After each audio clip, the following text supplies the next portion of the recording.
Minecraft released 4 new add-ons this week, which means you can now officially spend $78 on mods for the Bedrock version of the game. However, I don't think anyone would actually do that unless they were making bad business decisions and needed to justify them with a YouTube review.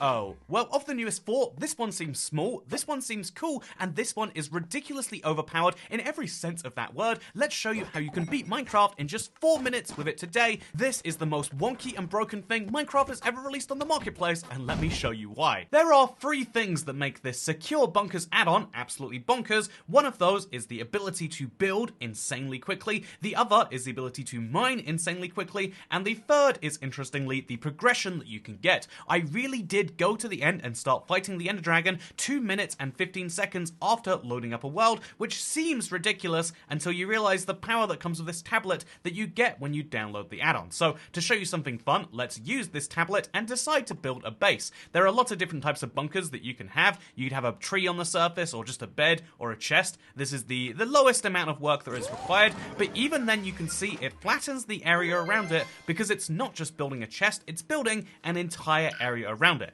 This is the mining part of what I was talking about, but you can also do this just as easily for the building part. If you want to have an entire house immediately, whether that's in a cave or a boulder or a hut, you can immediately press this button and one will appear out of nowhere. Interestingly, as far as I can tell, the old bunker will still remain where it is, but despite having this big elevator, you can't actually use the old bunker after you make a new one. There is but one primary bunker, and so let's show you what mine looks like. This looks like a fairly normal house on the surface. It is near instant access to scaffolding, which is nice, and furnaces, and a few blocks, but nothing is too insanely OP here until I try to open my bed, and we see what is down here. It is a bunker, which can take you down into your world, and if you crouch into it, then now you have the ability to see all of this stuff down here. This obviously is wild to say the least, but let me show you why it's so insane. I've hopped into spectator mode, which effectively allows you to see through walls so that we can go below the ground and see the footprint of what we've just created. As you can see, it is absolutely bonkers. Just the amount of space that had to be dug in an instant for this to work. You can also see the old bunker from the other base, which is partially destroyed right here in a way that is very interesting. But yeah, interestingly, this is the amount of space that you clear, which means you can mine an insane amount of terrain very quickly. Something which is also just true of the surface build, because if you decide to make your brand new bunker and you're going to make it in a cave over here, because it does replace the rest of it with air blocks, you can see just how much of the terrain I destroyed right there, and interestingly, this is a big part of a problem for the add-on, because this is meant to be like a secret base that no one can see, but honestly, if you build a cave like this, I think a lot of people are going to be able to see it. It's very hard to actually blend these into the world unless you do something very basic, like a single chest, which we'll do right now. Okay, this is going to be a single fallen tree. I think this is the stealthiest I could make one. But even here, I think anyone who knows what the add-on is going to be suspicious and wonder, what the heck is going on here?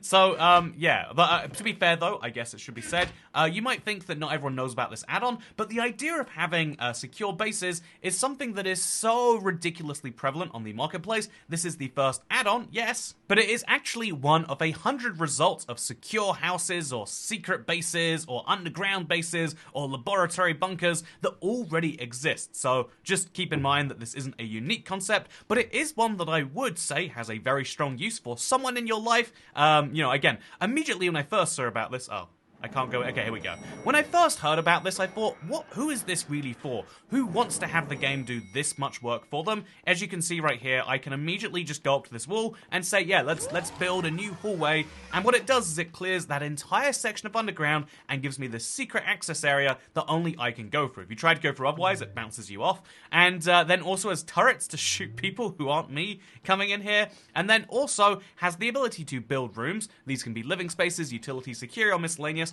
And if you're curious what a living space looks like, here is a bedroom. Nice and simple, I imagine. But no, it's not just a bedroom, it's an insanely big bedroom, which doesn't actually have a bed in it. Okay, here they are. They're all underneath the bed covers. That's kind of cute, I guess. Yeah, I'm gonna be honest with you, I don't think I want to sleep with a giant sheet on top of me like this one, but I guess I like the idea. What I also like is the fact that there is a lot of blue in the room. none of it is useful, but I mean, if you wanted a themed room, and you could make it in one click with this add-on. But it's not just one click, one button press, one trigger pull that can make you into a bedroom, but also you can make cinemas or gyms. Who wants a gym in Minecraft? Be honest with me, when have you ever decided you want a gym? Who is this for? What is the value of this? You get some water bottles, which is nice, I guess, but this is otherwise very confusing as a concept. Gonna lift some skulls to get strong. By the way, you can also set permissions so that only some people can use certain things, such as only red players will you be able to use this one. I am red, I assume, because I'm me, but you can set people to have different access to different parts of your base, which is, you know, like cool if you like to imagine this super sci-fi underground base that is making itself all in just a single click each time. So yeah, there are all sorts of rooms you can make, and I figured after my experience in beating Minecraft with these, I would go through and see just what the different rooms are by going through every single different room you can find. So first of all, let's go through utility. Animal Farm. I am very disappointed by the lack of Soviet allegory in this room, but you can see you get a decent amount of each type of animal, even chickens, which have hoppers below them, which make their way over to here eventually. Also, you can get some buckets. This is handy if you want to milk cows, just like how I'm milking this add-on for all it's worth. Oh, they already have names. Isn't that adorable? Milkshake. You can't call a cow Milkshake, but you know what you can call a cow? Armory and Weaponry is the second type of utility room. This is the most bonkers of any of the rooms, I would have thought, because you get unlimited shields, unlimited tridents, you get a whole chest full of crossbows and bows. Funnily enough, they don't give you any arrows for these, which I just think is a funny detail. And then also you get every single type of armor, multiple quantities, Netherite included. Why would you ever go for gold or chainmail armor if you have Netherite? And why is there no iron armor? Just pointing something out here. But anyway, we've got the Totems Undying, which is fairly nice, as well as a whole chest full of spyglasses, which won't be useful, but it's a nice idea. Then if we expand this corridor even further, so yeah, you can continuously just expand in a straight line, just like this, to have more and more rooms coming off your thing. You can have a crafting room, which is a very bizarre idea. Who needs a room just for crafting? But in reality, this seems to be a room which gives you every single trim in the game, as well as a room which gives you some coal to smelt. I feel like smelting is not crafting, but I appreciate they tried to get creative here. The crop farm room is another confusing one, because if you're playing in what is effectively just creative, where you can give yourself anything, why would you ever want to have the ability to automatically farm it? I don't know, like maybe I just don't understand, but it's like building a farm in creative if you don't intend to do it in survival. You know you can just give yourself the stuff. You don't have to go through all this extra effort right here, but maybe that makes me crazy. Crazy is also the descriptor for the enchantment room, which, I mean, as you can see, lots and lots of enchantments. I'm guessing these bookshelves have different enchantments. Nope, they're all regular books. Okay, that's bizarre. I'm guessing this chest has... No, books and quills. That is not what enchantments are. You can't tell me that it's enchanting when I write myself a lovely story. Actually, you know what? I've changed my mind on that one. You definitely can. This is my enchanted book. Look, it even has the funny glowy to it. Honestly, that is a weird detail about Minecraft, right? The books that you can read kind of look like enchanted books. But yeah, there are no actual enchanted books in this room, just an enchantment table, which I guess is fine. Very, very weird. The next one is my favorite of all of them. It's the most useful of the utility rooms, because as you can see, it is the hoverboard storage room. Yeah, this is the most important thing that any add-on can do. It gives you the ability to walk around on a hoverboard, which is, I mean, what more do you need in life or in Minecraft? Next up, we have an add-on which will give us, a little bit more power, the portal room. This was one that I wondered, like, have they made whole new dimensions for? But no, what they have instead is a fully complete Nether portal. All you've got to do is light it, which they give you the flint and steel for. You can go to the Nether right away.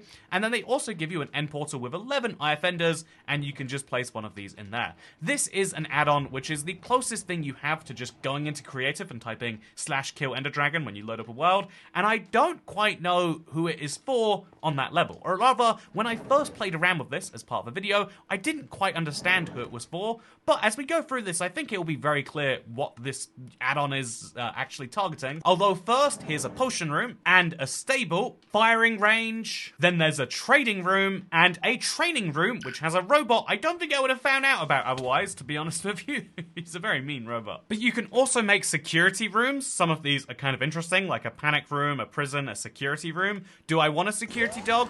Not particularly. Am I going to get one anyway to show off this add-on? You better believe it. Oh look, there is my dog. There are so many intricate tiny parts of this add-on, such as new dogs and new everything else, that I just think is fascinating that they went through the effort for this all, when they are going to be seen by a small fraction of the players.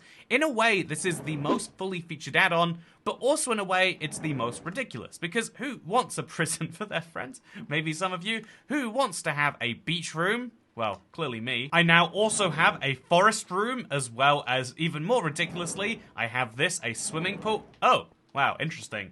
Ah, look, what a lovely swimming pool it is in my underground base. And there's even a hot tub in the corner here. Lots of effort was put into making all these different types of rooms, and I have full confidence saying this is the most amount of work for a single add-on on the marketplace.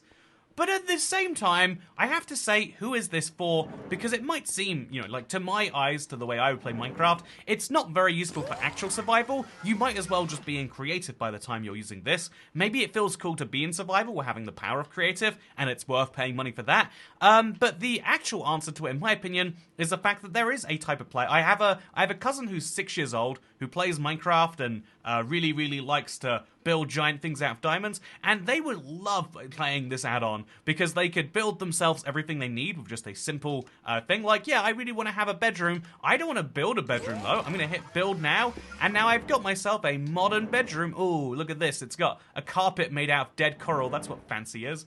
And they would love the idea of telling other people, like, come into my house, it'll be really safe. And then going in there and managing cameras and being like, let's see what's happening over here, shall we? Oh, okay, so as you can see, everything's safe around here. My camera is well hidden. No one is coming in. They would love this idea, and that is what this is in reality about. It is a way to roleplay the secure base and have other people come in there. And although roleplay is not necessarily my instinct or what I like to do in Minecraft, I don't want to knock and say that there is no one who enjoys that, because that would be tacitly false. Although, if you were trying to break into this bunker, fun fact, it looks impossible, but actually, if you have any idea where your friend's bunker is, something you can see from a distance where they probably won't see you, all you need to do is make a fairly informed guess about where your friend is, and you can avoid all of the bunker security and all of that stuff by simply digging down where you know, it's even easier. This is literally inside of a cave entrance. If you dig down where you know there's going to be part of the structure, then all you need to do is get through a few blocks. I assume I'm in here now. Oh no, actually, I'm proving myself wrong here, but you dig through a few blocks, now you have access to their armor room, you use that room to get totems when dying, and also the valuable gear that you can fight your friend with, and then it doesn't matter what turrets they have or anything else they have, and so yeah, ultimately I would say that it's a very fun idea, but it is ultimately a very limited one with very obvious flaws, but that is what some people like. So ultimately, manage defenses, by the way. Add security turret. Let's do it. Let's place a turret here, and then let's place a turret next to that one, maybe. But the fact that we can have all of this control over our base basically means that we get to play a game that is a parallel to Minecraft, but isn't actually Minecraft, which is sort of the goal of the add-on. So despite my critiques of this, I would say it is insanely overpowered, and therefore you can see why Minecraft does not allow you to earn achievements while using this, but also you can see at the same time that there is a type of player that this is for. It's just not necessarily me, or maybe some of you watching, but is it for anyone watching? Did you watch this video and come out thinking you want this on the other side? Because that is the point of me doing these add-on reviews.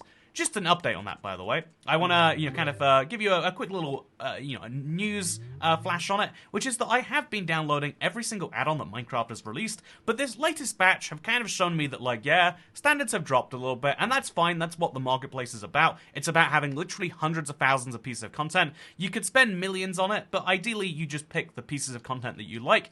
But I don't think that the newest patch is up to the, I feel that means we're going to get a lot more add-ons, and some of those can be good, and some of those can be bad. And so from this point onwards, rather than doing pay to lose and spending literally close to $100 now just on add-ons, I think it'd be more fun to pick the add-ons which are interesting and show those off for the next store Saturday instead. With that said, please do enjoy my quick little speed run of beating the Ender Dragon, because I'm going to do it again, but even faster right now. Pick up this IF-Ender, and we're going to hop right in. Let's go. Oh, it says 0 hours. Why is my timer showing 0 hours? Why are you like, what? Why would you think that is so bizarre? Okay, welcome back to another speed run. Today we're going to immediately be making a hut, just the fastest thing we can, so we can get into this bunker, because that's where the secrets really lie. We really only need 2 rooms, and those 2 rooms have to get us downstairs, so a lot of this add-on really is just me spending some time going through the necessities of building it, but there are 2 rooms that will allow me to defeat the Ender Dragon. One of those rooms, or both those rooms, are locked behind this. This is one of the throughput limiters for the run, but we're going to go right through, and we're going to immediately make an armory. This armory is going to allow us, not living space, this armory is going to allow us to get all of the gear that we need to stay alive during the Ender Dragon fight, which is going to be just wonderful, which means I'm going to be tactical and grab a Netherite axe first. It'll work a little bit faster. Grab the entire chest full of tridents, throw a couple of those on the ground, and then replace those with some totems of Undying. We could pick up some armor as well, but I think the totems should be fine by themselves. Now I am ready to go to the dragon, except, oh no, I don't have a portal. Oh, that's very easily solved with this though, isn't it? So we go right down to portal room, and boom, we are almost ready to go. I'm just lacking an IF Ender. Thank God the game is going to give me some of those. As you can see right here, IF Ender sorted. Throw that down there. It actually took up the inventory space I was waiting on. And in we go to the end in 1 minute, 8 seconds. In case we're in a cube, these chorus fruits will come in very handy, but we do not have to deal with that right now. Instead, we can jump right up to the top and get ready to throw some tridents at your boy the dragon. Or maybe your girl the dragon. So, yeah, as soon as she spawns in, we're going to try... Okay, nope, I missed. I was going to try and hold her in that center because that's where I want her to be. And now, because there are no arrows, there are just tridents, we're going to take down as many of the towers as we can using these. We don't need to take down all the towers because it is bedrock, but we can, hopefully... Okay. We can hopefully make our life just a little bit easier using these as well. So we're going to throw one of these through the dragon's neck. I don't know if the trident actually works, but that is massively increased damage now. Very, very lovely. And then we're going to throw some more to try and get towers like this one down. Can we get that? That's it this time? Okay, we went way over that time, so we'll go a little bit lower.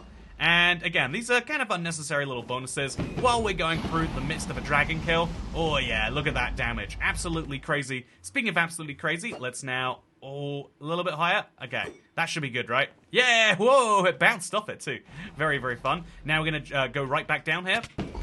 Again, I'm very willing to get hurt and killed to death. I have a ton of totems undying, so if I get hurt by a if I do get hurt by an Enderman, all I need to do is get another totem out as soon as that one goes off, and then if that hurts me some more, I have another totem ready to get out. And this will all be entirely fine. I am going to be a chorus fruit just to get that little bit of regen. And here we go. Finish the dragon. Almost ready. I think one more big sweep cycle and we'll be great. Look at this damage we are doing with the trident. It is kind of unfair. I think I should switch to actually tridenting the dragon. This does seem to be a good strategy. And we have a ton of spaces specifically to do more of this. Okay, she's flown in, but just to do some acid. That's okay. You know what? Some people do that for all parts of the world. And I am going to enjoy... the ending of this dragon. Okay. So she seems to do less damage now. I think she must have undone that glitch. But that is a dragon complete. And as soon as we go through the end, you'll find that I have speedran Minecraft. And so, if you count add-ons as legit survival, then I have just proven that you can beat Minecraft in 3 minutes and 17 seconds. New world record. But yeah, this is the most OP and broken add-on. And honestly, it does make you question what standards should they be setting for these tools. Also, where is my base? There it is. Isn't that lovely? Also, just a little confusing that you have a bed, but the bed is just a secret way to the rest of this. I guess, okay, here's my bed. Never mind, we're good. I'm very happy with everything. Speaking of being happy with everything, I can now happily enjoy this bed because I've defeated Minecraft and I don't need to worry about anything else, which is why I'm going to log off right now and say thank you for watching. I hope you all enjoyed, and I'll see you in the next time. Unless I don't, but let's hope I do, huh?